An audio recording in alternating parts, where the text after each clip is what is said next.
Hello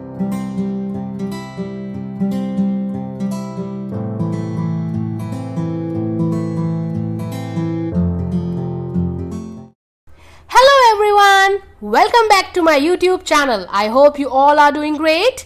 तो अपनी last videos में हमने एक्सरसाइज 6.1 और 6.2 को कंप्लीट किया था और आज की इस वीडियो में हम करने जा रहे हैं एक्सरसाइज 6.3 को प्रारंभ। तो चलिए करते हैं वीडियो को स्टार्ट क्वेश्चन नंबर 1 के साथ। क्वेश्चन नंबर 1 में हमें इस तरह से एक फिगर गिवन है। उस फिगर में आप देख सकते हैं हमें एक ट्रायंगल PQR दिखाई दे रहा है और इसने साइड QP को एक्सटेंड किया है पॉइंट S तक। सिमिलरली इसने RQ साइड को भी पॉइंट T तक एक्सटेंड कर दिया है और हमें दो एंगल्स भी दिखाई दे रहे हैं। एक है एंगल SPR 135 डिग्री और दूसरा है एंगल PQT 110 डिग्री। अब हमें फाइंड करना है एंगल PRQ मतलब ये वाला एंगल हमें फाइंड करना है। तो अब चलते हैं अपनी सोल्यूशन की तरफ। एंगल PRQ को फाइंड करने के लिए हमारे पास 2 to 3 टेक्निक्स हैं, 2 से 3 तरीके हैं जिनसे आप एंगल PRQ फाइंड कर सकते हैं, पर मैं आपको बताने जा रही हूं सबसे इजीएस्ट और सबसे शॉर्टेस्ट टेक्निक, जिससे आप सिर्फ 2 स्टेप से ही आपका एंगल PRQ निकल जाएगा। उसके लिए आप सबसे पहले देखिए, हमारा ये एक स्ट्रेट लाइन है। अगर ये एक स्ट्रेट लाइन है इसका मतलब हुआ ये वाला एंगल और ये वाला एंगल लीनियर पेयर बनाएंगे, मतलब इन दोनों एंगल का सम कितना होगा 180 डिग्री। तो उसकी हेल्प से हम ये वाला एंगल QPR निकाल लेंगे। तो सबसे पहले लिखिए angle SPR plus angle RPQ is equal to 180 degree by linear pair.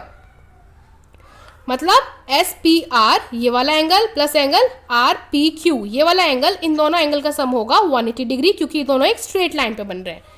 तो हमारे पास SPR है 135 डिग्री प्लस हमें निकालना है एंगल RPQ, इसको ऐसे रहने दीजिए, equal to 180 degree.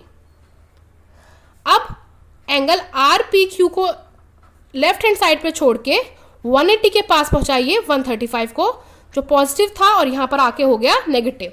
180 minus 135 45 degree, मतलब हमें मिल गया ये वाला एंगल 45 डिग्री। अब देखिए ये एक ट्राइंगल है और ट्राइंगल के बाहर एक एंगल है जिसको बोलते हैं एक्सटीरियर एंगल। हमने एक थ्योरम पढ़ी थी जिसको बोलते हैं एक्सटीरियर एंगल थ्योरम। उस थ्योरम में ये होता है कि एक्सटीरियर एंगल इक्वल होता है सम ऑफ 2 इंटीरियर अपोजिट एंगल्स, मतलब ट्राइंगल के बाहर का एंगल का सम, ट्राइंगल के बाहर का एंगल इक्वल होता है अंदर के 2 अपोजिट इंटीरियर एंगल के सम के।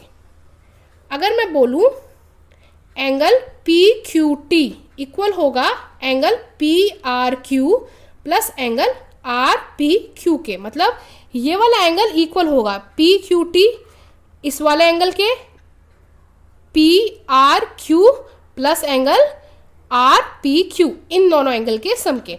इससे क्या होगा, हमारा ये वाला एंगल हमें पता है और ये वाला एंगल पता है, ये वाला एंगल हम निकाल लेंगे। तो इसमें रीजन आएगा बाय एक्सटीरियर एंगल थ्योरम। अब हमारे पास एंगल PQT की वैल्यू है 110 डिग्री।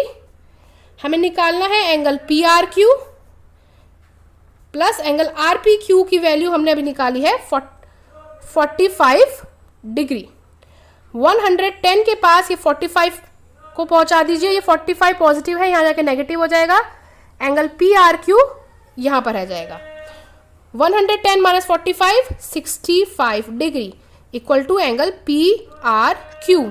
हमारा एंगल PRQ आ गया 65 डिग्री। अब देखिए हमने इसमें सिर्फ 2 स्टेप यूज करे। पहले स्टेप में हमने स्ट्रेट लाइन पर लीनियर पेयर लगाया जिससे हमारा ये वाला एंगल निकल गया, और दूसरे स्टेप में हमने एक्सटीरियर एंगल थ्योरम लगाई जिसमें ये इक्वल टू हुआ इन दोनों के सम के बराबर। तो हमारा एंगल PRQ निकल गया 65 डिग्री और हमारा ये क्वेश्चन हो गया यहाँ पर complete. Now let's move to the next question. Next question में हमें इस तरह से एक फिगर गिवन है, उसमें आप देख सकते हैं XYZ एक ट्राइंगल है, उसके अंदर एक ट्राइंगल हम और देख सकते हैं OYZ।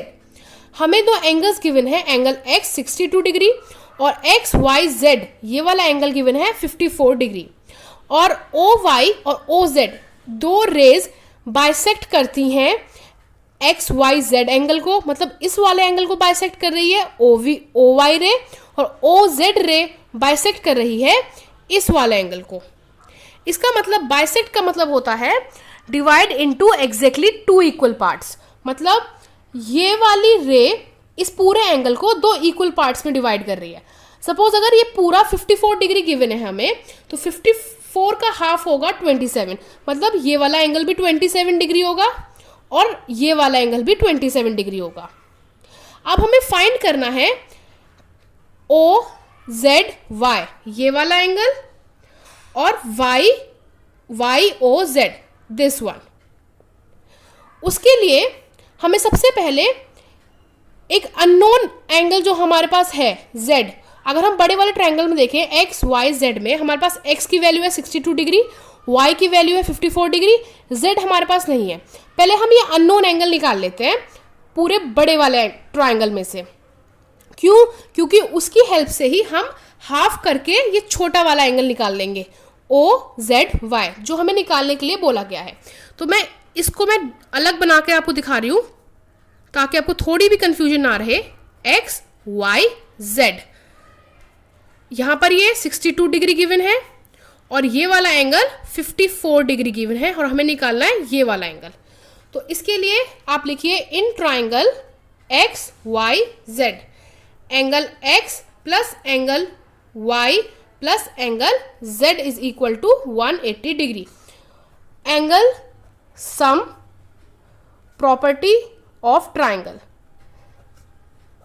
ये angle sum property of triangle होती है कि ट्राइंगल के तीनों एंगल का सम होता है 180 डिग्री।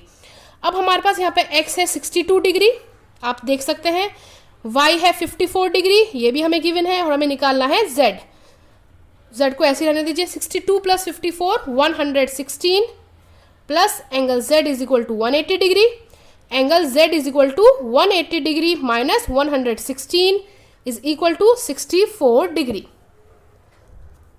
एंगल z को आप और क्या लिख सकते हैं? एंगल z को हम लिख सकते हैं x z y, तो एंगल x z y हमारा आ गया 64 डिग्री। अब हमें निकालना था ओ जेड वाई, तो हम क्या करेंगे ओ जेड वाई के लिए? Angle O Z Y is equal to हमारा हो जाएगा एंगल एक्स जेड वाई का हाफ। क्यों? क्योंकि ये ओ जेड रे इस पूरे एंगल को बाइसेक्ट कर रही है। बाइसेक्ट मतलब दो इक्वल पार्ट्स में बांट रही है। तो ये पूरा अगर मेरा 64 डिग्री निकल गया है तो ये वाला और ये वाला, इन दोनों, ये वाला कितने का होगा? 64 का हाफ, और उतना ही दूसरा वाला एंगल भी होगा। हमने निकाला है X Z Y 64 degree upon 2, ये आ गया 32 डिग्री। हमारा ओ जेड वाई निकल गया 32 डिग्री, और इसमें रीजन आएगा O Z bisector of angle X Z Y. हमारा O Z X Z Y का बाइसेक्टर है, इसलिए हमने इस एंगल को हाफ कर दिया। अब सिमिलरली मैंने आपको स्टार्टिंग में बताया था कि आप एंगल ओ वाई जेड भी निकाल सकते हैं। कैसे? ओ वाई जेड मतलब ये छोटा वाला एंगल भी निकाल सकते हैं अगर मैं इस पूरे एंगल का कर दूं half, angle X Y Z upon 2। क्यों? उसमें भी सेम रीजन आएगा, ओ वाई बाइसेक्टर है एक्स वाई जेड का, इसीलिए। तो हमारे पास एक्स वाई जेड की वैल्यू है 54 अपॉन 2 दैट इज 27 डिग्री, और इसका रीजन आएगा as O Y bisector of angle X Y Z. तो अब देखिए, अगर मैं एक छोटा ट्रायंगल बनाऊं, अब ये वाला अंदर वाला मैं अलग बना लेती हूँ। ये हो गया O, ये हो गया Y, ये हो गया Z। ये दो ट्रायंगल्स मैंने आपको सिर्फ समझाने के लिए बनाए हैं, आप अपने क्वेश्चन में इनको मेंशन मत कीजिएगा। ये वाला एंगल मैंने निकाल लिया 27 डिग्री और ये वाला एंगल मैंने निकाल लिया 32 डिग्री। अब मुझे ये वाला एंगल फाइंड करना है सिर्फ, जिसका नाम है YOZ। तो मैं इसमें भी एंगल सम प्रॉपर्टी लगा दूंगी, क्योंकि angle sum property of triangle क्या कहती है, तीनों एंगल का सम होता है 180 डिग्री। हमारे पास दो एंगल ऑलरेडी हैं, अब एक एंगल हम एंगल सम प्रॉपर्टी की हेल्प से लगा देंगे। तो आप लिखिए, उसके लिए हम लिखेंगे in triangle OYZ angle O plus angle OYZ plus angle OZY is equal to 180 degree. Reason इसमें आएगा angle sum property of triangle. अब इसमें हमें एंगल O निकालना है, और एंगल OYZ की हमने वैल्यू निकाली है 27 डिग्री, और OZY की हमने वैल्यू निकाली है 32 degree is equal to 180 degree. मतलब Y की हमने निकाली थी और Z की जो हम लोग ऑलरेडी निकाल चुके हैं वही मैंने इसमें पुट की है। तो angle O is equal to कितना हो गया, 180 डिग्री माइनस 59 डिग्री। 27 प्लस 32 59, ये दोनों प्लस के थे, और जब मैंने इन दोनों को प्लस किया तो मैंने इसको 180 के पास पहुंचा दिया और ये नेगेटिव में बन गया। तो angle O is equal to हो गया 121 डिग्री। यहां पर ये क्वेश्चन हो जाता है complete. And now we are going to take the last question of this video, और you can say the simplest question among these. तो देखते हैं क्वेश्चन नंबर 3 क्या कहता है। क्वेश्चन नंबर 3 में हमें इस तरह से एक फिगर गिवन है, उसमें AB DE के पैरेलल गिवन है, एक एंगल गिवन है BAC 35 डिग्री, और दूसरा एंगल गिवन है CDE 53 डिग्री, और हमें फाइंड करना है angle DCE, this one. Given में लिखिए ये तीनों चीजें, that AB is parallel to DE, angle BAC is equal to 35 degree and angle CDE is 53 degree. Find करना है एंगल DCE। देखिए सोल्यूशन बहुत ही इजी है। सबसे पहले आपको देख सकते हैं ये दो लाइन पैरेलल है और ये एक ट्रांसवर्सल लाइन जा रही है। अगर ये दो लाइन पैरेलल है और ये एक ट्रांसवर्सल लाइन जा रही है तो ये वाला एंगल इक्वल हो जाएगा इस वाले एंगल के 35 डिग्री। क्यों? क्योंकि ये दोनों ऑल्टरनेट इंटीरियर हम देख सकते हैं। एक एंगल ट्रांसवर्सल लाइन की इस साइड है और दूसरा एंगल ट्रांसवर्सल लाइन के दूसरी साइड है। जैसे कि मैं आपको अलग से बना के दिखा देती हूँ। एक एंगल हमारा आ रहा है यहाँ पर और एक एंगल यहाँ पर आ रहा है हमारा यहाँ पे। ये है A B और यहाँ पर पॉइंट आ रहा है C बीच में कहीं, और ये है E और D।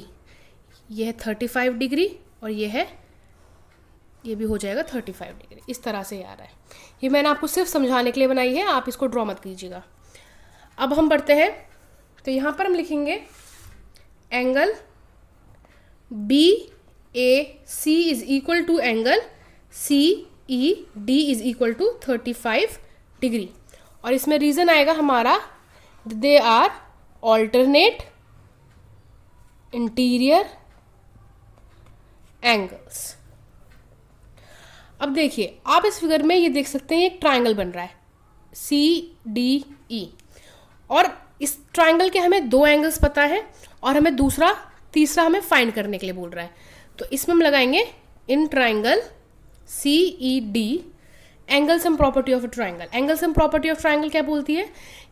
ट्राइंगल के तीनों एंगल का सम होता है 180 डिग्री। उसी की हेल्प से हम एंगल C निकाल लेंगे। तो in triangle CED angle C plus angle E plus angle D is equal to 180 degree. और इसमें रीजन आएगा angle sum property of triangle. Angle C की वैल्यू हमें फाइंड करनी है, प्लस एंगल E हमारे पास है 35 डिग्री, प्लस एंगल D है हमारे पास 53 degree is equal to 180 degree. Angle C plus 35 plus 53 हो गया 88 degree is equal to 180 degree. Angle C is equal to हो गया 180 degree minus 88 degree is equal to 92 degree. ये यहाँ पर 88 पॉजिटिव में था, इक्वल टू की दूसरी साइड गया नेगेटिव बन गया, और एंगल C की वैल्यू हमारी आ गई 92 डिग्री। एंगल C को आप लिख सकते हैं, और angle DCE is equal to 92 degree, angle DCE हमें यही फाइंड करने के लिए बोला था। और यहाँ पर हमारा क्वेश्चन हो जाता है कंप्लीट। अगर आपको ये वीडियो पसंद आई हो then please do like, share and subscribe to my channel. Thank you.